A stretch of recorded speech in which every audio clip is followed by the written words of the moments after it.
Hello friends, welcome. This is Neetu Kumari. तो आज का जो हमारा टॉपिक है वो है addressing in inequality and diversity in Indian classroom, pedagogical and curriculum concern. ठीक है, तो ये टॉपिक की हम स्टार्टिंग करते हैं। सबसे पहले हमारी यहाँ पर इंक्लूसिव जो एजुकेशन है उस चीज़ से रिलेटेड ये टॉपिक है। तो सबसे पहले हम बात करेंगे कि इंक्लूसिव एजुकेशन जो है उसका मीनिंग क्या है।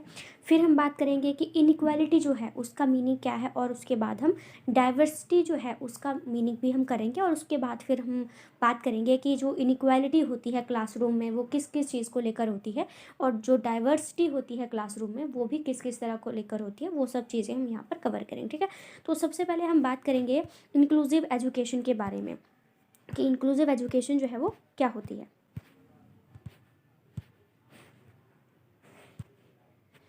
ठीक है, समावेशी शिक्षा जो है क्या है, तो आइए हम स्टार्ट करते हैं।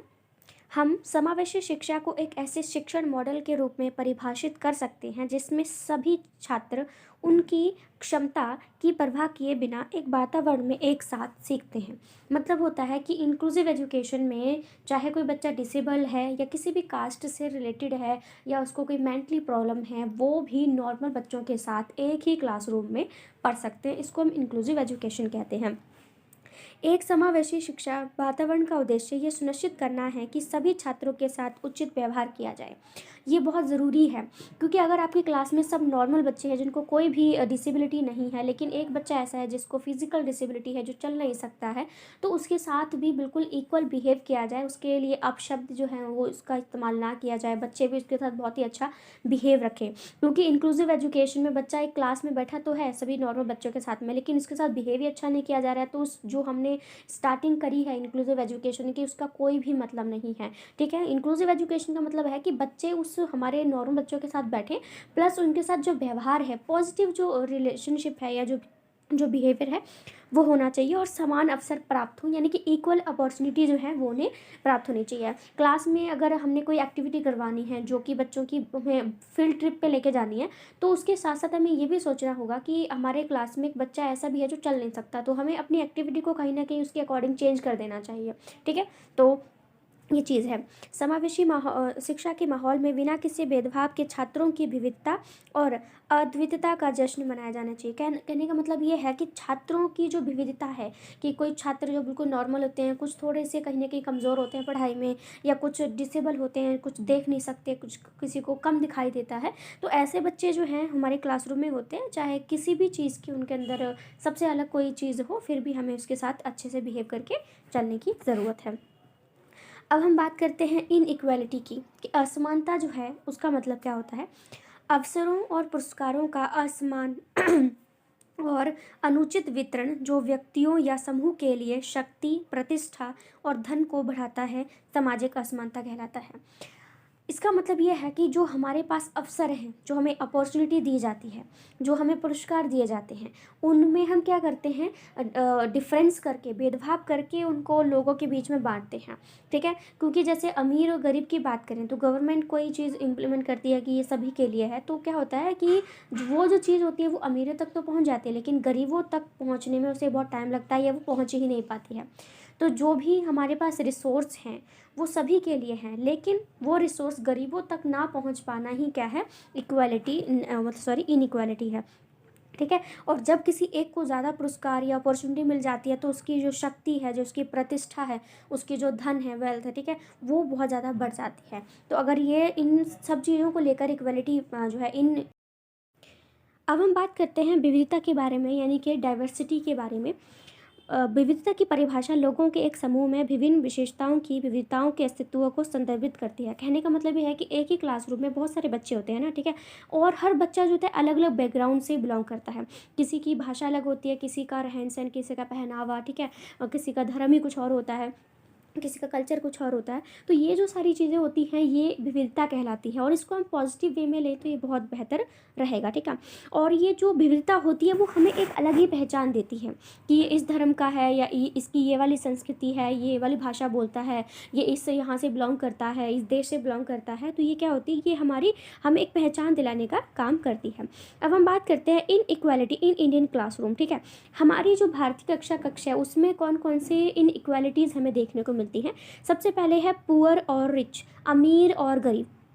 वैसे तो अभी हम लोग ये नहीं कहेंगे कि आपने जिस स्कूल में पढ़ा होगा वहाँ पे अमीर गरीब को लेकर जो है भेदभाव किया जाता है, लेकिन आज भी अगर आप ग्राउंड लेवल पे जाते हैं या फिर गांव के स्कूल में जाते हैं तो वहाँ पर अमीर और जो गरीब होते हैं उनके साथ जो है वो भेदभाव किया जाता है, उनके साथ असमानता की जाती है।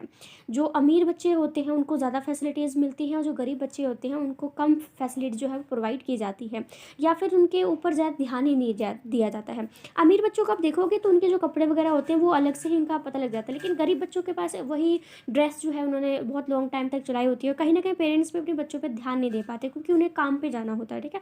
तो काफ़ी सारी चीज़ें हैं। तो कहीं ना कहीं टीचर भी कई बार अमीर और जो गरीब है उसको लेकर भेदभाव करना शुरू कर देता है। भेदभाव की बात करें या फिर असमानता जो है वो शुरू हो जाती है। उसके बाद है डिसेबिलिटी। हमारे क्लासरूम में बहुत सारे ऐसे बच्चे भी मिल सकते हैं जिनको देखने में कहीं ना कहीं प्रॉब्लम होती है, या उन्हें सुनाई बहुत कम देता है, या वो चल नहीं पाते हैं, क्योंकि डिसेबिलिटी का मतलब होता है किसी एक चीज़ में, किसी भी एक चीज़ में कमी होना, वो डिसेबिलिटी में ही आ जाती है, ठीक है।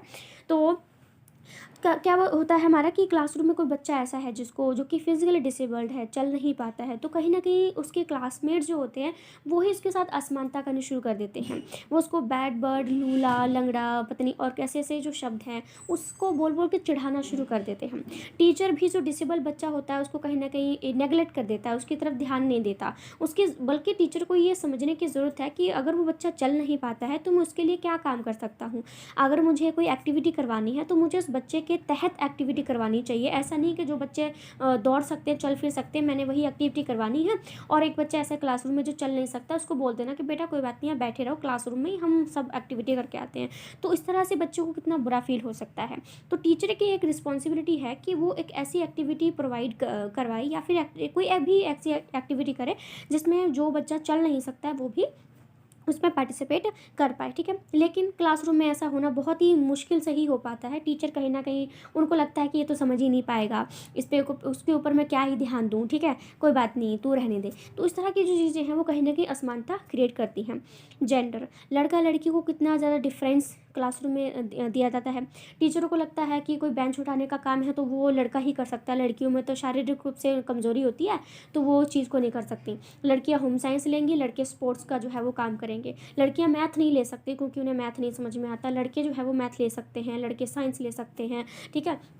या फिर जो लड़के हैं वो होम साइंस नहीं ले सकते क्योंकि वो तो लड़के हैं, लड़कियां ही खाना बनाने का काम करती हैं। तो इस तरह की जो हम चीज़ें हैं क्लासरूम में देखने को हमें मिल जाती हैं जो कि पूरी तरह से रॉन्ग है। उसके बाद है कास्ट। हमारी जो जाति है उसको लेकर भी बहुत सारे स्कूलों में भेदभाव किया जाता है, असमानता जो है वो की जाती है। अगर आप आज भी गांव के स्कूलों में जाके देखोगे तो बहुत सारे ऐसे बच्चे हैं जो कि नीची जाति के हैं तो उनको नीचे बिठाया जाता है क्लास के बिल्कुल एंड में, और जो बहुत ही ऊंचे जाति के होते हैं उनको सबसे क्लास में आगे बिठाया जाता है, और उनको बेंच जो है वो प्रोवाइड किए जाते हैं, उनके साथ बहुत ही अच्छे से बिहेव किया जाता है। बाकी जो नीचे जाति के उनके साथ अच्छे से शुद्ध, पता नहीं किस तरह के जो शब्द हैं उनके लिए इस्तेमाल किए जाते हैं। अभी हम एक मॉडर्न या चंडीगढ़ जैसे शहर की हम लोग बात करें तो वहाँ पर ये चीज़ आपको बहुत ही कम देखने को मिलेगी, लेकिन मैंने आपको सबसे पहले बोल दिया कि गांव में जाके आप ये चीज़ देखते हो तो आपको बहुत ज़्यादा ये चीज़ देखने को मिलेगी। उसके बाद है रिसोर्सेज। स्कूल में सभी बच्चों के लिए बहुत सारी स्कॉलरशिप आती हैं, लड़कियों के लिए लैपटॉप भी गवर्नमेंट की तरफ से आते हैं, लड़कों के लिए भी बहुत सारे लैपटॉप आते हैं, ठीक है। और भी बहुत सारी किताबें, खाना पानी, सब चीज़ की जो चीज़ें हैं वो सभी बच्चों के लिए आती हैं, लेकिन इसमें भी बहुत सारी ऐसी रिसोर्सेज होते हैं जो कुछ बच्चों तक पहुँच पाते हैं और कुछ बच्चों तक वो रिसोर्स पहुंच ही नहीं पाते हैं। तो ये भी क्या है, एक इनइक्वालिटी है हमारे इंडियन क्लासरूम में। उसके बाद हम बात करते हैं डाइवर्सिटी इन इंडियन क्लासरूम। तो जो डाइवर्सिटी की बात करें तो ये एक पॉजिटिव टर्म है क्योंकि भारत एक विविधताओं से भरा देश है और इसमें अलग अलग धर्मों, जातियों, भाषा के लोग रहते हैं, तो ये पॉजिटिव डाइवर्सिटी को हम मानेंगे, इसमें कोई भेदभाव की बात नहीं करेंगे। तो अब इंडियन क्लासरूम में किस तरह की डाइवर्सिटी पाई जाती है, सबसे पहले है लैंग्वेज। एक क्लास में बहुत सारे ऐसे बच्चे होते हैं जो हिंदी बोलते हैं, कुछ पंजाबी बोलते हैं, कुछ इंग्लिश ही बोलना पसंद करते हैं, कुछ मराठी एक्सेंट में आ जाते हैं, कुछ उर्दू बोलते हैं।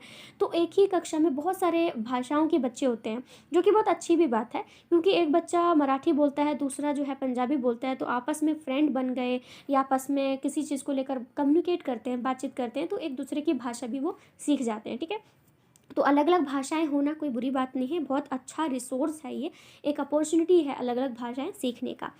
कल्चर की बात करें, बहुत सारे बच्चे हैं जो अलग अलग कल्चर से बिलोंग करते हैं। कोई बंगाली है तो उनका कल्चर, पहनावा, खान पान, बातचीत करने का तरीका, वो सब कुछ होगा। कोई हिंदू है, हिंदू धर्म से बिलोंग करता है तो उनकी सब कुछ अलग होगा। कोई ईसाई धर्म से है, ठीक है। तो ये कल्चर जो होता है, क्योंकि कल्चर उनको शो करता है कि हाँ ये इस कल्चर से बिलोंग करता है। उसके बाद हम रिलीजन की बात करते हैं तो अलग अलग धर्मों के बच्चे हमारे क्लास में होते हैं। कोई सिख भी पढ़ रहे होते हैं, हिंदू पढ़ रहे होते हैं, मुस्लिम भी होते हैं, कुछ क्रिश्चियन भी हमारे साथ पढ़ रहे होते हैं।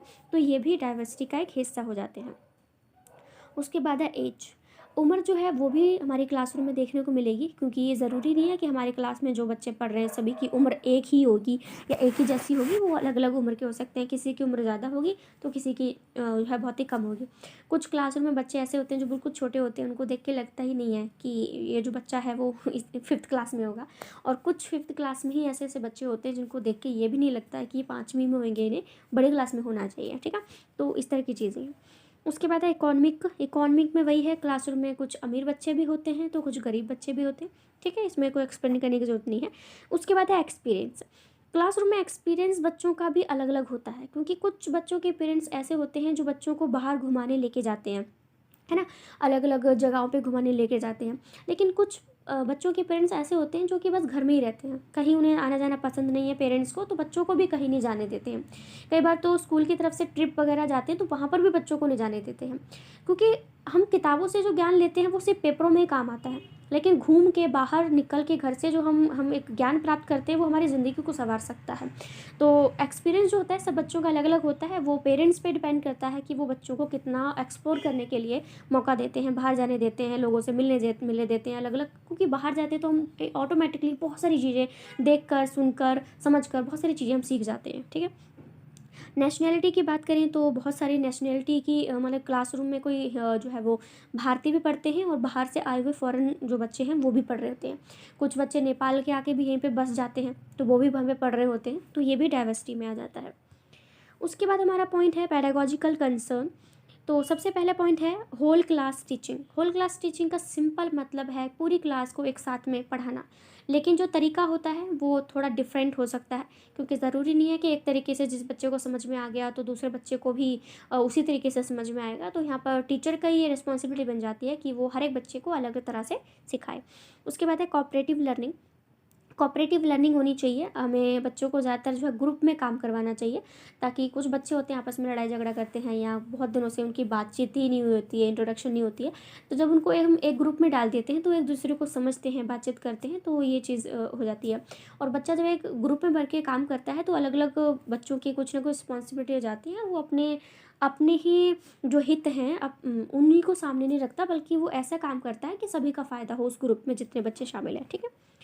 कोलैबोरेटिव टीचिंग की बात करें तो कोलैबोरेटिव टीचिंग जो है टीचर के बीच में भी हम बात कर सकते हैं, क्योंकि पहली से दूसरी क्लास के जो बच्चे होते हैं उनके लिए उसकी ईवीएस की बुक नहीं होती है, तीसरी क्लास से स्टार्ट होती है।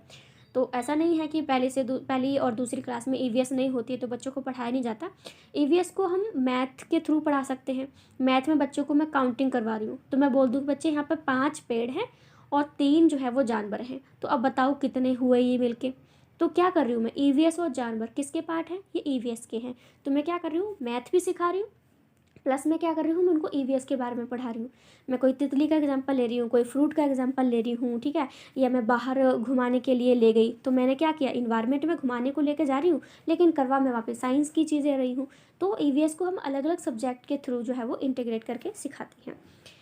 एक्टिविटी बेस्ड लर्निंग में होता है कि आपको बच्चे को कई बार किताबों से समझ में नहीं आता है, वीडियो देखकर भी समझ में नहीं आता। बच्चे को कुछ चीज़ें होती हैं जो करके सीखने में समझ में आती हैं।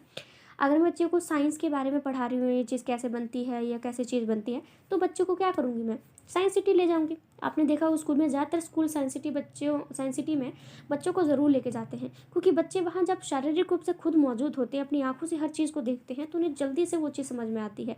और जो चीज़ हम एक्सपीरियंस अनुभव करके सीखते हैं ना, वो चीज़ हमें ज़िंदगी भर याद रहती है, ठीक है। उसके बाद है करिकुलम। करिकुलम में पहला पॉइंट है सिंपल करिकुलम, कि जो हम पाठ्यक्रम बना रहे हैं बहुत ही सिंपल होना चाहिए, सिंपल लैंग्वेज उसमें यूज़ की होनी चाहिए। ऐसा नहीं कि आप बच्चे को बहुत सारा सिलेबस दे रहे हो, बच्चा उसी को कंप्लीट करते करते पागल हो जाए। सिलेबस बहुत ही कम होना चाहिए और बहुत ही सिंपल भाषा में होना चाहिए, बहुत ही सिंपल होना चाहिए। Child centred curriculum. जब भी हम कोई सिलेबस बना रहे हैं, पाठ्यक्रम बना रहे हैं, तो हमें उस बच्चे को देखना चाहिए। अगर मैं पहली क्लास के बच्चे के लिए सिलेबस बना रही हूँ तो ऑफकोर्स मैं बहुत ही सिंपल कॉन्सेप्ट डालूंगी। अगर मैं 10वीं क्लास के बच्चे के लिए सिलेबस बना रही हूँ तो मुझे उस एज के बच्चे कितनी समझदार हो जाती हैं उस हिसाब से मुझे या उस एज के बच्चे को क्या क्या पढ़ाया जाना चाहिए अब वो, ठीक है, तो उसके हिसाब से मुझे करिकुलम डालना चाहिए। जैसे अगर मैं पीरियड्स की बात करती हूँ तो पीरियड्स का जो टॉपिक है वो हमें पहली क्लास में नहीं पढ़ाया जाता क्योंकि बच्चों को नहीं समझ में आएगा। लेकिन पीरियड्स से रिलेटेड जो चैप्टर है वो हमें 10वीं क्लास में ज़रूर डाला जाता है। क्यों? क्योंकि उस वक्त बच्चे इतने विकसित हो चुके होते हैं कि उस टॉपिक को उनके लिए समझना भी ज़रूरी है और वो समझ भी सकते हैं। क्योंकि इस टाइम जैसे लड़कियों की बात करें तो लड़कियों को पीरियड्स ऑफकोर्स आ ही चुके होते हैं, तो लड़कियों को इस बारे में अवेयर करना बहुत ज़रूरी हो जाता है और लड़कों को भी इसके बारे में सेंसिटिव करना बहुत ज़रूरी हो जाता है। उसके बाद है फ्लेक्सिबल करिकुलम।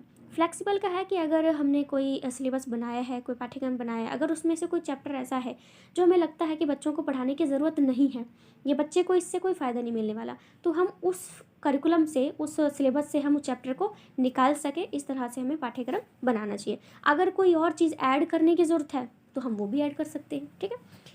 प्रैक्टिकल करिकुलम का मतलब होता है कि आपको बच्चों को किताबी ज्ञान तो देना ही पड़ेगा, बल्कि इसके साथ साथ आपको बच्चों को इस तरह की एक्टिविटी भी पेश करनी है कि बच्चा खुद करके उन चीज़ों को सीखे। टीचिंग एड्स की बात करें, टीचिंग एड्स क्या है? पढ़ाने के अलग अलग तरीके। आप वीडियो दिखा सकते हैं, वीडियो सुना सकते हैं, चार्ट बना सकते हैं, बच्चों को पोइम रिसाइट करवा सकते हैं। तो बच्चों को जिस तरीके से समझ में आता है आप उस तरीके का उपयोग कर सकते हैं। पार्टिसिपेटरी करिकुलम भी वही चीज़ है कि इस तरह से पाठ्यक्रम बनाया जाए कि जिसमें बच्चा ज़्यादातर खुद चीज़ें क्या बोलते हैं, इन्वेंशन करे, ठीक है, नई नई चीज़ें जो है वो खोज करे। ऐसा नहीं किताब में कोई कोई क्वेश्चन दे रखा है और उसी का आंसर दे रखा है, बच्चे ने तो अपना माइंड लगाया ही नहीं, बस बात खत्म हो गई। इस तरह के क्वेश्चन डालो कि बच्चे को टीचर बोले कि बच्चे इसका आंसर आप घर से ढूंढ के लेकर आइए, तो बच्चा घर जाके सोचेगा, कुछ चीज़ें निकालने की कोशिश करेगा, ठीक है, तो उस तरह से वो चीज़ समझ में आ जाएगी। तो आज का जो हमारा चैप्टर है ये यहाँ पे पूरी तरह से कंप्लीट हो जाता है। अगर आपको लगता है कि कोई और चीज़ इसमें ऐड करने की ज़रूरत है तो आप मुझे बता सकते हैं। बाकी अगर वीडियो तो अच्छी लगी होगी आपको तो आप वीडियो को लाइक और शेयर सब्सक्राइब यदि आपका मन करे तो आप कर सकते हैं। So thank you so much friends, thank you.